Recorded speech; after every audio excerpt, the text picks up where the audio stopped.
36 trillion. This is a number capable of evaporating any civilization in an instant. $36 trillion. It currently hangs on the U.S. Treasury's real-time debt clock, where the digits flickering every second represent more than an average person's lifetime of savings. If you place this figure on any other country in the world, whether the former British Empire or Argentina, once the wealthiest in South America, their currency would have turned into scrap paper this very second. Their banks would collapse, and their societies would descend into prolonged chaos. But not the United States.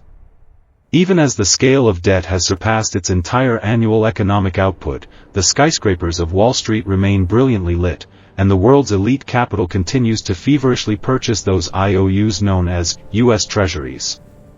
You might think this defies logic, but this is exactly the truth we are uncovering today, because the dollar has never been just a currency. It is a universal, global operating system.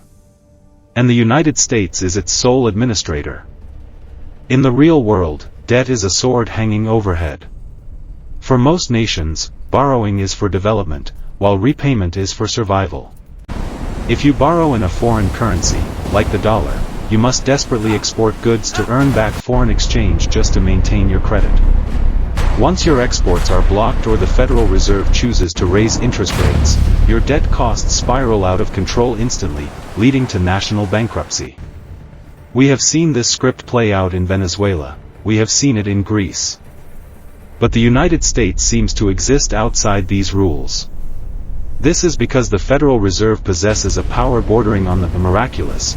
It is the only entity on Earth that can repay its debts using money it prints itself. It sounds like the logic of a rogue. I owe you money, but I can infinitely manufacture the paper called money. Yet, this isn't because America is playing rogue, it's because the entire world is in collusion. Why is the world willing to accept this green paper? Because it is more than just money, it is the blood of global trade. Do you want to buy oil? You need dollars. Do you want to buy the most advanced chips? You need dollars. Do you want to settle freight costs in international shipping? You still need dollars.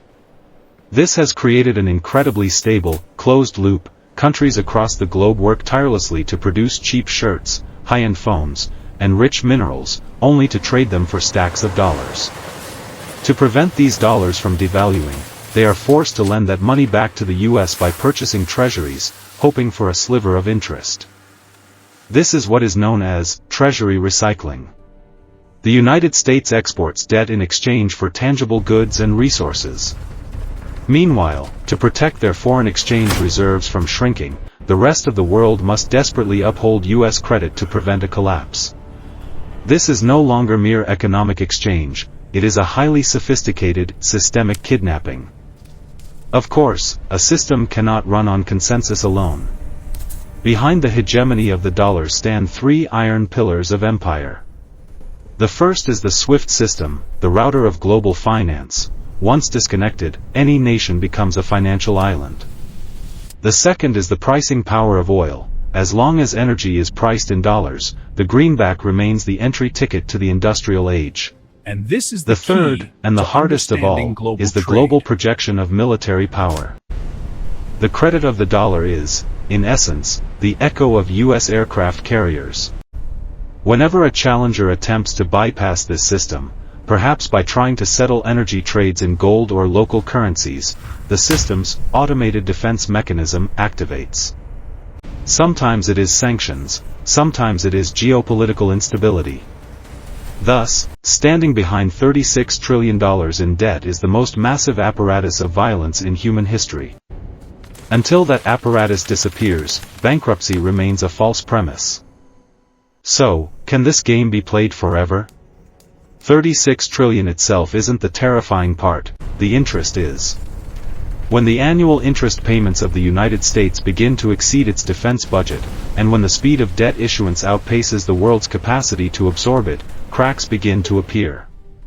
The surge in gold prices, the wave of de-dollarization, and even the rise of Bitcoin are all essentially searches for the system's backup plan.